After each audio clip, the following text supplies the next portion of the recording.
Morning voice എന്ന പ്രതിദിന വചനധ്യാന പരമ്പരയിലേക്ക് ഏവർക്കും സ്വാഗതം. സ്നേഹവാനേശുവിൻ നാമത്തെ എന്നെന്നും വാഴ്ത്തിയിടുമേ. സ്നേഹവാനേശുവിൻ നാമത്തെ എന്നെന്നും വാഴ്ത്തിയിടുമേ. രക്ഷകനാമെൻ്റെ യേശുനാഥൻ പാപിയാമെന്നെയും സ്നേഹിച്ചതാൽ. രക്ഷകനാമെൻ്റെ യേശുനാഥൻ പാപിയാമെന്നെയും സ്നേഹിച്ചതാൽ. ഈ ദിവ്യ സ്നേഹത്തിനാ ഞാനെന്തു ചെയ്തിടണം? വാഴ്ത്തിടും തന്നാമത്തെ. സ്നേഹവാനേശുവിൻ നാമത്തെ എന്നെന്നും വാഴ്ത്തിടുമേ. ഇന്ന് മലാക്കി പുസ്തകത്തിൽ നിന്നും കർത്താവിൻ്റെ ദാസൻ MG രാജൻ ആസാം ധ്യാനചിന്തകൾ പങ്കുവയ്ക്കുന്നു. പ്രാർത്ഥനയോടെ ശ്രമിച്ചാലും. ദൈവതിരുനാമം മഹത്വപ്പെടുവാനായിട്ടിടയാകട്ടെ. മലാക്കി പ്രവാചക പുസ്തകം 2-ാം അധ്യായം അതിൻ്റെ 7-ാമത്തെ വാക്യം ഞാൻ വായിക്കുമ്പോൾ ദയവായി ശ്രദ്ധിച്ചാൽ, പുരോഹിതൻ സൈന്യങ്ങളുടെ യഹോവയുടെ ദൂതനാകയാൽ അവൻ്റെ അധരങ്ങൾ പരിജ്ഞാനം സൂക്ഷിച്ചു വെക്കേണ്ടതും ഉപദേശം അവനോട് ചോദിച്ചു പഠിക്കേണ്ടതും അല്ലോ. ഇവിടെ ദൈവം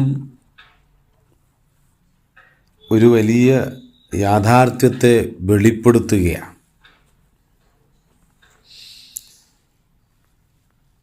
മൂന്ന് കാര്യങ്ങളാണ് പറയുന്നത്. ഒന്ന്, പുരോഹിതൻ സൈന്യങ്ങളുടെ യഹോവയുടെ ദൂതനാകുന്നു. 2, അവൻ്റെ അധരങ്ങൾ പരിജ്ഞാനം സൂക്ഷിച്ചു വെക്കണം. 3, ഉപദേശം അവനോട് ചോദിച്ച് പഠിക്കണം. അപ്പോൾ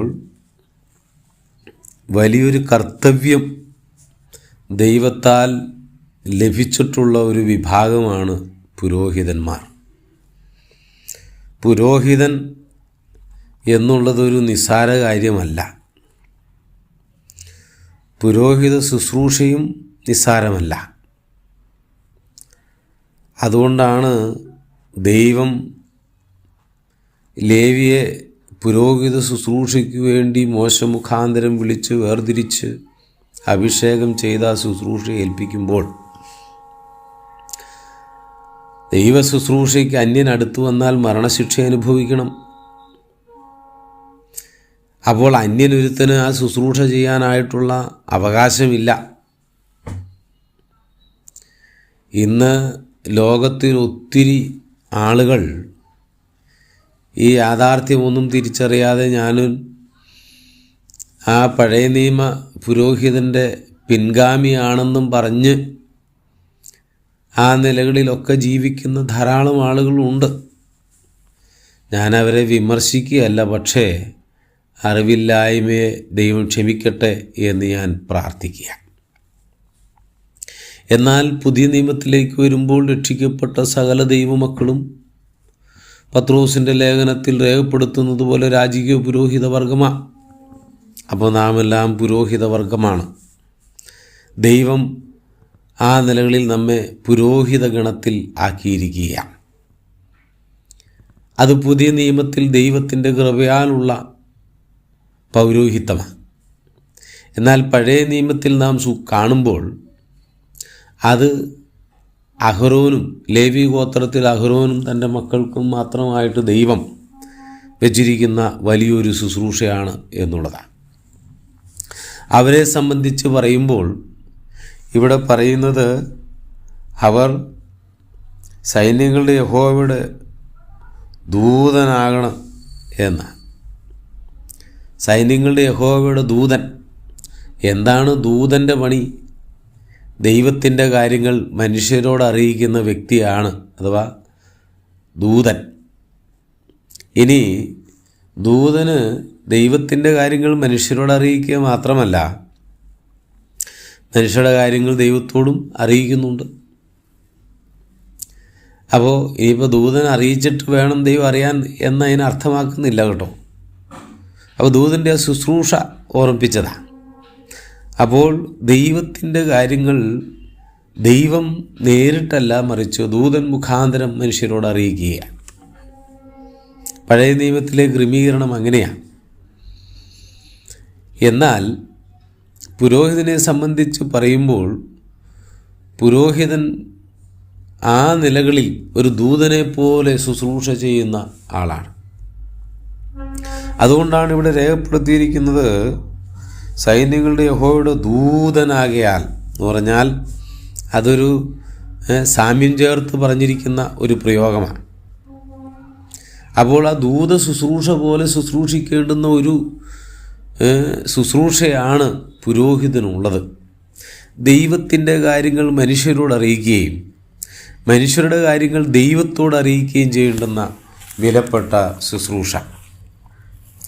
നമുക്കത് മനസ്സിലാക്കണമെങ്കിൽ ലേവ്യ പുസ്തകം അതിൻ്റെ 10-ാം അധ്യായത്തിലേക്ക് വരുമ്പോഴാണ് നമ്മൾക്ക് ആ കാര്യം വളരെ വ്യക്തമായിട്ട് മനസ്സിലാക്കാനായിട്ട് സാധിക്കുന്നത്. ലേവ്യ പുസ്തകം 10-ാം അധ്യായം അതിൻ്റെ 9 മുതൽ താഴോട്ടൊക്കെ വായിച്ചു വരുമ്പോൾ 11-ാമത്തെ വാക്യത്തിൽ യഹോവ മോശെ മുഖാന്തരം ഇസ്രായേൽ മക്കളോട് കൽപ്പിച്ച സകല പ്രമാണങ്ങളും അവരെ ഉപദേശിക്കേണ്ടതിനും തന്നെ. അപ്പോൾ ദൈവം മോശെ മുഖാന്തരം മനുഷ്യർക്ക് നൽകിയ പ്രമാണങ്ങൾ ഇസ്രായേൽ ജനത്തെ ഉപദേശിക്കേണ്ടുന്ന ഉത്തരവാദിത്തം ദൈവം ഏൽപ്പിച്ചിരിക്കുന്നത് ഈ പുരോഹിതന്മാരെ ആണ് എന്നുള്ളതാണ്. അപ്പോൾ പുരോഹിതന്മാർ നിശ്ചയമായിട്ടും ആ ശുശ്രൂഷ ചെയ്യണം. അത് ചെയ്യാതിരിക്കാൻ പാടില്ല. ദൈവം അവരിൽ നിക്ഷിപ്തമായിട്ട് വെച്ചിരിക്കുന്നതാണത്. അതുകൊണ്ട് അവരത് ചെയ്യണം എന്ന് അവിടെ രേഖപ്പെടുത്തിയിരിക്കുക. അപ്പോൾ ദൈവത്തിൻ്റെ കാര്യങ്ങൾ മനുഷ്യരോട് അറിയിക്കുന്ന ശുശ്രൂഷ. ഇനി ആവർത്തന പുസ്തകത്തിലേക്ക് നമ്മൾ വരുമ്പോൾ അതിൻ്റെ 33-ാം അധ്യായം 10-ാമത്തെ വാക്യത്തിൽ അവിടെ ഇങ്ങനെ രേഖപ്പെടുത്തിയിരിക്കുകയാണ്, അവർ യാക്കോബിന് നിൻ്റെ വിധികളും ഇസ്രായേലിന് ന്യായപ്രമാണവും ഉപദേശിക്കും. അവർ നിൻ്റെ സന്നിധിയിൽ സുഗന്ധധൂപവും യാഗപീഠത്തിന്മേൽ സർവാംഗഹോമവും അർപ്പിക്കും. 8-ാം വാക്യത്തിൽ ലേവിയെക്കുറിച്ച് അവൻ പറഞ്ഞത് എന്ന് പറഞ്ഞിട്ട് ആ 10-ാം വാക്യത്തിലാണ് പിന്നെ ഈ കാര്യം രേഖപ്പെടുത്തിയിരിക്കുന്നത്. യാക്കോബിന് എന്ന് പറഞ്ഞാൽ ഇസ്രായേലിന് നിൻ്റെ വിധികളും ഇസ്രായേലിൻ്റെ ന്യായപ്രമാണവും ഉപദേശിക്കും.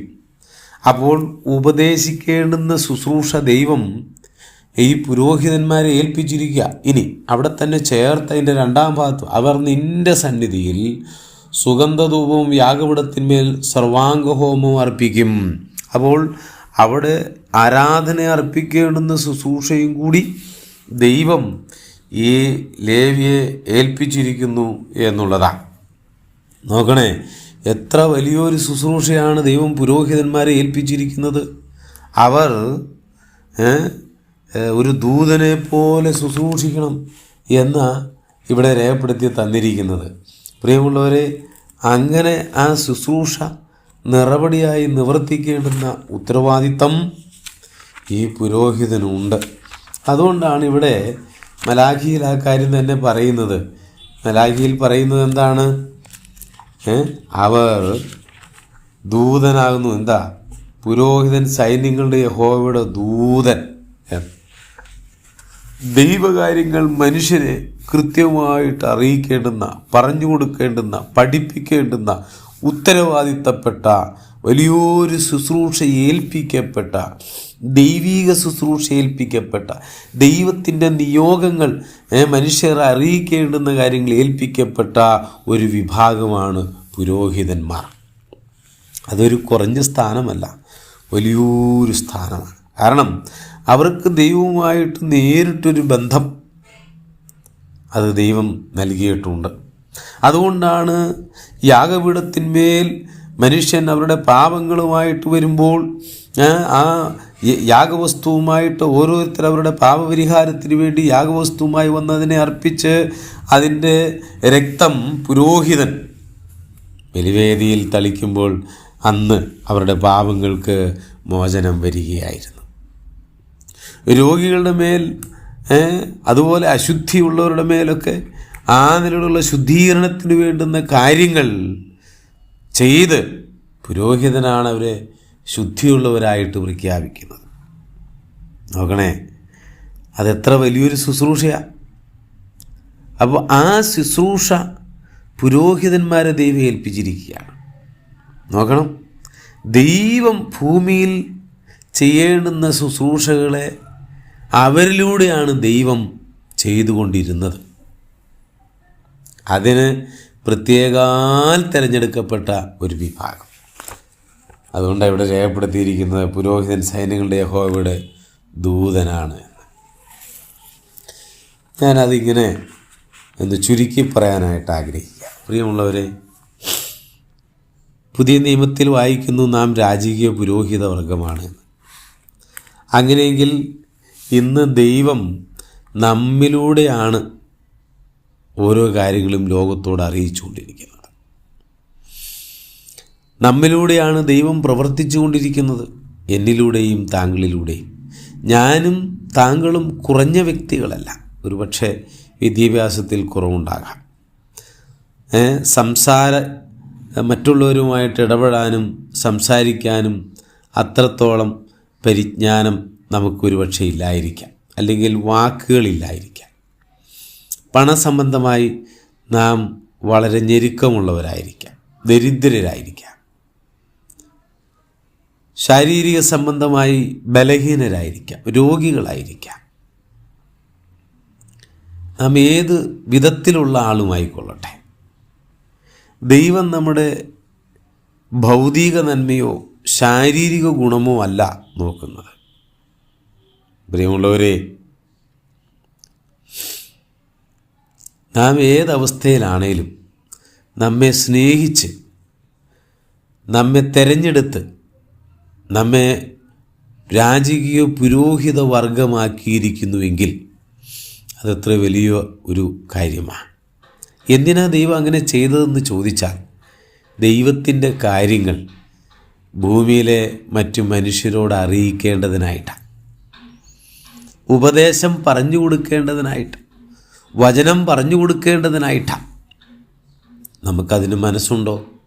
ഈ ദിവസങ്ങളിൽ ഒന്ന് മനസ്സ് വയ്ക്കാൻ കഴിഞ്ഞിരുന്നെങ്കിൽ ഈ ഒരു വർഷം ഞാൻ ചിലരോട് സുവിശേഷം പറയും, ദൈവത്തെക്കുറിച്ച് പങ്കുവെക്കും, ദൈവത്തെക്കുറിച്ച് പറയും. ദൈവം അതിനായിട്ടാണ് എന്നെ തിരഞ്ഞെടുത്തത് എന്ന് ചിന്തിച്ച് മുൻപോട്ട് അങ്ങനെ ചൂടുവയ്ക്കാൻ കഴിഞ്ഞാൽ അതൊരു ഭാഗ്യമാണ്. കർത്താവ് താങ്കളെ അപ്പോൾ അനുഗ്രഹിക്കും.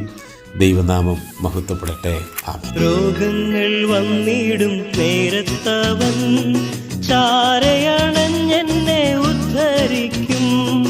ആത്മാവിൽ എന്നെ നിറച്ചുകൊണ്ട് സ്വർഗീയ സന്തോഷം നൽകിയിടുന്നു. ഈ ദിവ്യ സ്നേഹത്തിനാ ഞാനെന്തു ചെയ്തിടണം? വാഴ്ത്തിടും തന്നാമത്തെ, സ്നേഹവാനേശുവിൻ നാമത്തെ എന്നെന്നും വാഴ്ത്തിടുമേ.